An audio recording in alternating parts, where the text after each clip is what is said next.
क्या आप भी ऐसा फ़ील किए हैं कि जब भी आप अपने पार्टनर के साथ इंटरकोर्स करते हैं या फिर सेक्स करते हैं, तो उसके बाद क्या होता है कि जलन होता है या फिर जो पेशाब होता है उसमें जलन होता है, डिस्कम्फर्ट होता है, उनके जो लोअर एब्डोमेन जो एरिया होता है, नाभि का जो नीचे वाला एरिया होता है, उसमें काफ़ी ज़्यादा दर्द होता है। अगर आपको होता है, तो इसमें क्या होता है कि ये नॉर्मल साइन नहीं है। कभी-कभी क्या होता है कि इसके बाद तो कुछ तरह की बीमारी हो जाती है, जैसे यूटीआई बोल सकते हैं या फिर जो रफ जो इंटरकोर्स हो जाता है, तो उसमें भी देखा गया है कि इस तरह से कभी-कभी डिस्कम्फर्ट होता है, यानी कि जलन होता है, दर्द होता है। अगर जो भी लोग इस तरह से महसूस करते हैं, तो उनके लिए एक चीज़ बताना चाहते हैं कि एक नॉर्मल साइन नहीं है। कभी-कभी क्या होता है कि रफ इंटरकोर्स करने के दौरान जो लुब्रिकेशन होता है, वो कम बनता है। अगर लुब्रिकेशन कम बनता है, तो जिसकी वजह से क्या होता है कि जो घर्षण जो होता है बहुत ज़्यादा हो जाता है और इंटरनली जो एरिया होता है वो काफ़ी स्मूथ मसल्स का बना होता है, काफ़ी जो मसल्स जो वहाँ का होता है बहुत ही सॉफ्ट होता है, जिसके वजह से उसमें घर्षण होने के कारण से ये दर्द हो सकता है। कभी-कभी ऐसा भी देखने को मिलता है कि कुछ तरह का इन्फेक्शन हो जाए, तो जिसकी वजह से जिसको बोलते हैं कि लोअर एब्डोमिनल जो इन्फेक्शन होता है, उस तरह का इन्फेक्शन हो जाता है, तो उसकी वजह से भी दर्द महसूस होता है।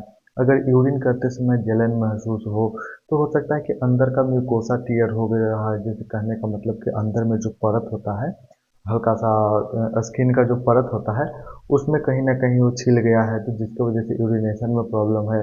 जो वजाइना का जो बाहरी जो सतह होता है, उसमें कुछ प्रॉब्लम हो जाता है, तो जिसकी वजह से यूरिनेशन करने के दौरान क्या होता है कि जलन हो सकता है। तो इस तरह से आफ्टर जो इंटरकोर्स होता है, तो कुछ ना कुछ प्रॉब्लम होता है। तो इन्हीं सब प्रॉब्लम के बारे में जानते हैं कि आखिर ऐसा होता क्यों है? अगर ये ऐसा होता भी है, तो इसको ठीक किस तरह से इसको कर सकते हैं? तो यहाँ पे सबसे पहले आपको ये समझना है कि जो दर्द हो रहा है, ये नॉर्मल है या फिर एबनॉर्मल है।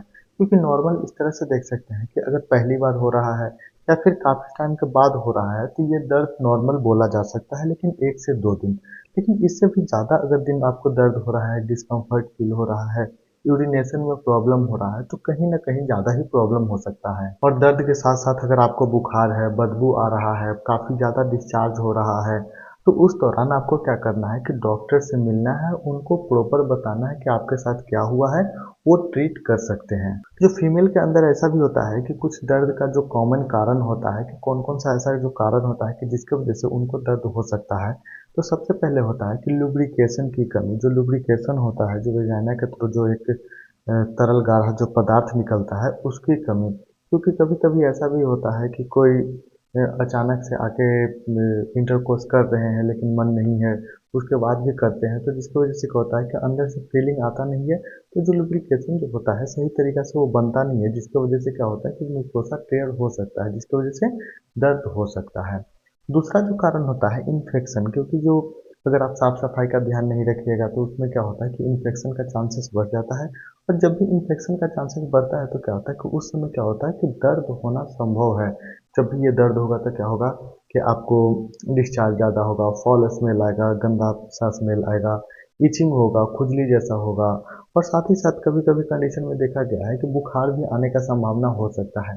लेकिन जब भी इस तरह का देखें तो ये क्या होता है कि ग्रीन फ्लैग होता है या रेड फ्लैग होता है, यानी कि खतरनाक कंडीशन होता है। ये नॉर्मल कंडीशन नहीं है, ये खतरनाक कंडीशन है। तो ये तो सर आ गया कि मेडिकल कंडीशन क्या होता है, क्यों दर्द होता है। तो क्या होता है कि कब आपको डॉक्टर से मिलना है, तो सबसे पहले तो कोई दर्द बार-बार हो, आपको डिस्चार्ज बहुत ज़्यादा हो रहा हो, इचिंग हो रहा हो, खुजली हो रहा हो, बुखार जैसा हो, तो इन सब कंडीशन में क्या करना है कि आपको डॉक्टर से दिखाना है। और हमेशा कभी भी अगर इंटरकोर्स हो रहा है तो उस दौरान क्या करना है कि पार्टनर को सीधे मना करना है कि नहीं, ये सब चीज़ नहीं अभी होगा, अभी हम कंफर्टेबल फील नहीं कर रहे हैं, तो इसलिए ये ना कहना बहुत ज़रूरी है। और इसके साथ ही अगर कोई प्रॉब्लम हो गया है तो मेडिकेशन लेके आप ठीक कर सकते हैं। अगर नॉर्मल जो पेन हो रहा है तो उसमें तो आप सीधा जो पेट दर्द का जो दवा होता है वो ले सकते हैं, जैसे कि मेफेनेमिक एसिड और डायसाइक्लोमिन, जैसे मेफ्टल स्पाज्म के नाम से आता है। और अगर इन्फ्लेमेशन हो गया है, डिस्चार्ज सही से नहीं हो रहा है, बार बार उसमें खुजली हो रहा है, तो उस दौरान क्या सकते हैं, मेट्रोनिडाजोल करके एक आता है और उसमें लैक्टोबैसिलस होता है, ये आप ले सकते हैं। इससे क्या होगा कि जो पेल्विक इन्फ्लेमेटरी जो डिजीज़ होता है वो ठीक हो जाएगा।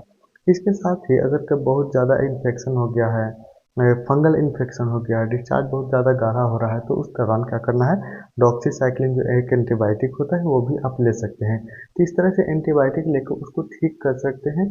और अपने वो जो एरिया होता है उसका साफ सफाई रखना बहुत ज़रूरी है। वो चीज़ करके आप अपने आप को सही करके और जो इन्फ्लामेशन जो होता है, इन्फ्लामेटरी जो कंडीशन होता है उसको ठीक कर सकते हैं। अगर आपको किसी भी तरह का आप सुझाव चाहिए, ट्रीटमेंट चाहिए, तो आप हमें कंसल्ट कर सकते हैं। यहाँ पे नंबर दिया गया है या फिर जो डिस्क्रिप्शन होता है वहाँ पे नंबर दे दिया गया है, वहाँ से आप हमें कंसल्ट कर सकते हैं अगर आपको प्रॉब्लम हो तो। एक चीज़ याद रखिएगा कि कभी भी कोई बोले कि आफ्टर इंटरकोर्स दर्द होना स्वाभाविक सी बात है, तो ऐसा नहीं है कि दर्द होना स्वाभाविक सी बात है। नॉर्मल हो सकता है, लेकिन बार बार ये दर्द हो तो ये नॉर्मल नहीं होता है, ये अब कंडीशन होता है। और इस कंडीशन में आपको दिखाना बहुत ही ज़्यादा ज़रूरी है। वीडियो अगर सही लगा होगा तो प्लीज़ चैनल को ज़रूर सब्सक्राइब कीजिएगा। और किसी भी तरह का आपके मन में सुझाव चाहिए या फिर आप कंसल्ट करना चाहते हैं तो आप हमें कमेंट के थ्रू या फिर पर्सनली आप हमें कंसल्ट कर सकते हैं। आपको सही ट्रीटमेंट दिया जाएगा। मिलते हैं अगले वीडियो में, तब तक के लिए धन्यवाद।